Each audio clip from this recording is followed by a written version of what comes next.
Bismillahirrahmanirrahim. Assalamualaikum warahmatullahi wabarakatuh. Waalaikumsalam warahmatullahi wabarakatuh. Bismillah, alhamdulillah, wala haula wala quwwata illa billah. Yang terhormat teman-teman yang sudah hadir di tempat ini ya, di mana tujuannya kita akan sedikit membahas atau mengupas tentang ruqyah dan doa ya, tapi antara berdekatan gitu ya.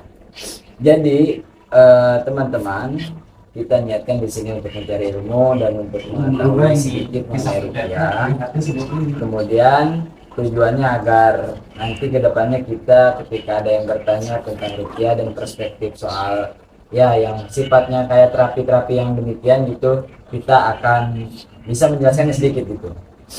Nah, biasanya di wilayah kita ini atau di Indonesia ini, di masyarakat kita ini, kalau lihat orang-orang pakai jampe-jampe, doa-doa, kalau enggak jimat-jimat, itu dikatakan kayak kata ruqyah gitu.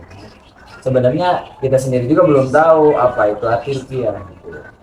Sehingga timbullah juga kayak penyakit-penyakit yang tidak disembuhkan oleh medis. Contohnya kalau ini kenapa sakit perut, tapi ketika diperiksa itu tidak ada cacat dalam perut, tidak ada penyakit dalam fisik gitu. Nah, sehingga timbullah jampi-jampi dan doa-doa. Namun kita di sini akan membersihkan atau membenarkan perspektif tentang ruqyah. Ketika kita menemukan yang menjampe-jampe, yang mendoa-doa, kemudian yang memberikan jimat-jimat, kita harus bisa menjelaskan dengan baik bahwa ini ruqyah yang benar atau ruqyah yang salah. Langsung saja kita ke pengertian tentang ruqyah.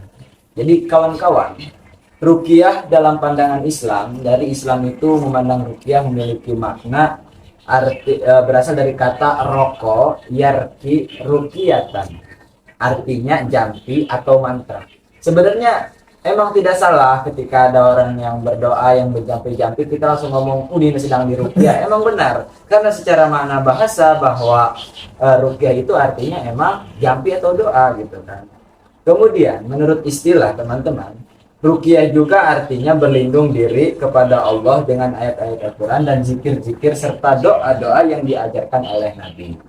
Artinya ruqyah dalam pandangan Islam di sini bukan ruqyah yang mengajarkan doa-doa atau jampi-jampi kepada selain Allah atau tuntunan Nabi. Akan tetapi ruqyah yang dimaksudkan dalam pandangan Islam ini ruqyah yang benar artinya yaitu ruqyah yang doanya itu kemudian keyakinannya itu menuju kepada yang hak, yaitu kepada Allah Subhanahu wa taala dan Rasulnya. Kemudian teman-teman juga kita harus paham juga, karena tidak semua ruqyah itu juga bacaan-bacaan ruqyah yang mentang-mentang itu bacaannya Arab misalkan, kemudian bacaannya itu kayak mesem terus kayak dibakar dulu dupa ya. Ini salah satu biasanya alternatif ketika ruqyah itu dilakukan gitu kan. Nah, sebenarnya tidak ada salahnya dalam hal jimat, kemudian dalam hal doa. Yang penting kepada siapa dan kemana kita meyakinkan hati kita, sanad kita disandarkannya dari keyakinan sama doa. Contoh kalau misalkan kita dupa ini, kita bukan yakin terhadap dupanya, tapi kita yakin bahwa ini salah satu syariat atau salah satu jalan atau salah satu alternatif untuk kita meyakinkan bahwa kita ini meyakini bahwa dengan dibakarnya dupa ini akan semakin khusyuk berdoa kepada Allah. Jadi kesananya harus kepada Allah dan Rasulnya. Jangan sampai karena misalkan ini sembuh karena kita bakar dupa, karena kita pakai jimat salah. Tetap jimat dan doa-doa yang kita bacakan itu harus mengingatkan itu kepada Allah. Jadi kita misalkan dikasih cincin, kalau enggak kita bacain doa sesuatu. Nah, kita jangan kuat terhadap cincin dan jangan kuat terhadap doanya gitu. Tapi kita harus kuat terhadap kemana ini akan keyakinannya gitu. Kalau kepada doanya salah, meskipun doanya itu yang dibacakan adalah ayat Al-Quran, kemudian bahasa Arab, terus hadis Nabi baik doib maupun sahih gitu kan. Tapi ketika kita meyakini karena doa itu bukan karena Allah dan Rasulnya, maka itu kita akan termasuk kepada yang syirik.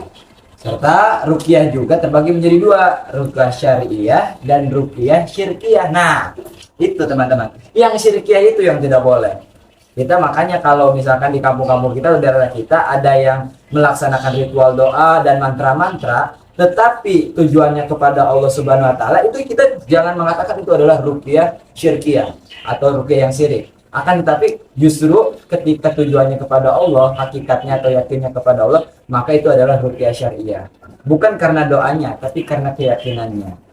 Namun di sini ruqyah dan doa yang dalam pandangan Islam itu biasanya diambil dari ayat-ayat Al-Quran, kemudian hadis-hadis Nabi, itu tuh teman-teman.